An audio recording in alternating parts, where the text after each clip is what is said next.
Natawo si Jesus sa Bethlehem nga sakop sang Judea sang panahon nga si Herodes ang hari.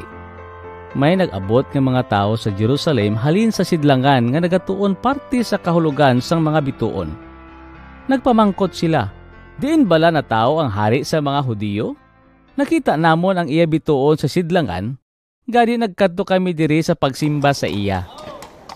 Sang mahambal inis ang hari, naglakat ang mga tao nga halin sa sidlangan.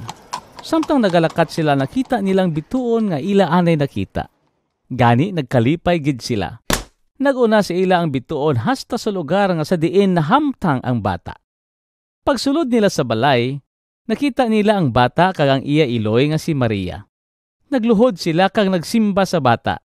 Dayon ginbuksan nila ang ila dala, kag naghalad sila sa bata sang bulawan, insenso, kag pahamot nga mera. Pagpauli nila, nag-agi sila sa lain nga dalan, kag ginpaandaman sila sang Dios piagi sa damgo, nga hindi na sila magbalik kay Herodes.